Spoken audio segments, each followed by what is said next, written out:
Hello and welcome to Joy of Books with me, Miss Joy. Today's lovely literary offering is Bill Bryson's book, Down Under. This non-fiction book was released in 2000 and contains 319 pages. Sharing his views on the book today is author and teacher TC. Well, I think you know what you're going to get, Miss Joy. You know that I really enjoy Bill Bryson's work, and this is no exception. I loved Down Under. I thought it was absolutely fantastic. I love Bryson's unique, funny style, his self-deprecating humour, and his observations on his travels. The thing with Bryson is that he makes travel writing seem easy, which, as a teacher, I can tell it's definitely not. In fact, his real art is making travel writing easy to read. Now that's the difference. Each word jumps off the page and it's a pleasure to read his travel writing. Of course, he recounts his journey to Australia in this book and his love for the country, and he emphasises the sheer size of the country. He talks very early on about an explosion in Western Australia, which was 170 times more powerful than the worst mining explosion that had ever been recorded on a seismograph there. So they were unable to kind of locate or pinpoint exactly what it was that caused this monumental explosion that would have been tantamount to a meteorite smashing into it. The fact that that can happen and pretty much not cause any kind of alarm says it all about the sheer size of it. Of course, it's the world's sixth largest country, largest island. It's the only island that's also a continent, but also the only continent that's also a country. Very, very, very interesting in terms of the numbers that are described here. Quite incredible. And of course, Bryson's skill as a writer comes down to his excellent research, and he integrates history with his considerable knowledge and, of course, amusing musings. He talks straight away in the first page about Prime Minister, for example, in 1967, Harold Holt, who was strolling along a beach in Victoria when he plunged into the surf and vanished. There was no trace of the poor man anywhere, and he was never seen again. Amazing, really, that a Prime Minister could just be lost. And, of course, the fact that no news of it ever reached beyond Australia's borders. So this would also suggest the kind of general apathy of Australians, and how they are perceived and how they perceive others. A theme of the book is that the world seems to forget about Australia, and Bryson wonders why that might be, given the beauty and the varied climate and environments that exist within this great country. So the book itself is split into three big parts. So the first part is the outback. Bryson talks about travelling from Sydney to Perth via the Indian Pacific train. It describes beautiful parts of Australia on that route, such as the Blue Mountains and White Cliffs. And he also talks about how the country came to be populated. So he gives an in-depth description of the Aborigines, who were there 60,000 years ago, or certainly 30,000 years before anybody else.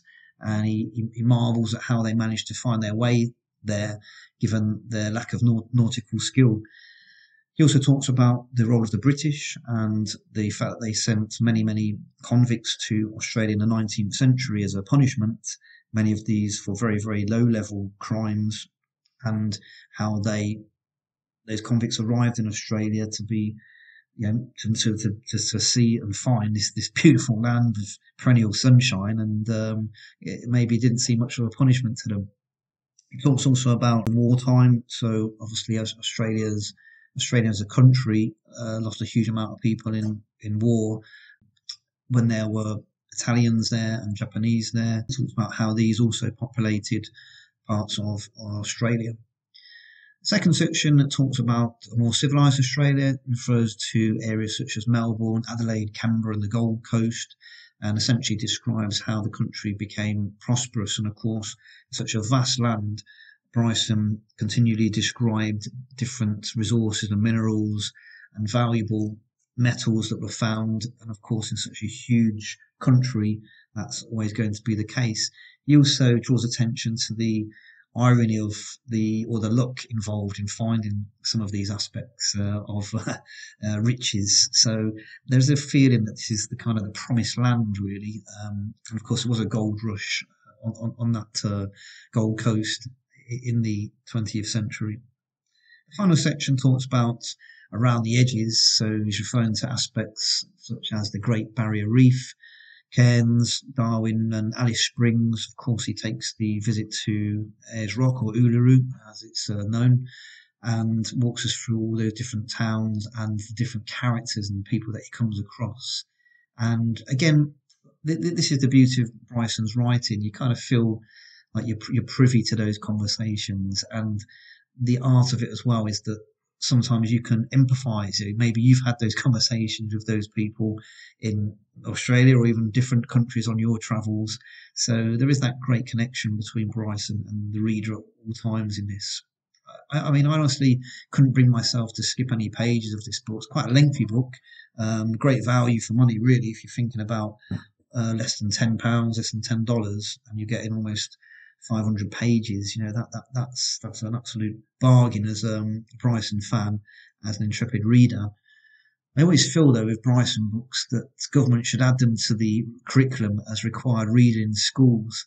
I just feel that you feel so much cleverer, more knowledgeable, and even happier after reading them. So, it's got to be win-win. Bryson's skill, of course, is great travel writing, but also coming across with that lovely tone. It's the feeling that it's your favourite uncle that's recounting tales of the past and travels in the past. And I think this is the tone that's really hard to beat when you look at similar writing from other writers. So for me, absolutely brilliant. I couldn't really recommend this highly enough. It's a fantastic read, very enjoyable. I dare say that many Australians reading this would learn a great deal about their own country, and also anybody considering travelling to Australia, visiting Australia, working in Australia. This is must-read material. It really is. But for my part, I love Bryson's books, love his writing, and I really love this book. Highly recommended. Well, thank you very much for your review of the book, TC. It is clear that you really enjoyed that great book. Bill Bryson's book, Down Under, is available from all good book outlets. Thank you for joining me, and please remember to like and subscribe to Joy of Books.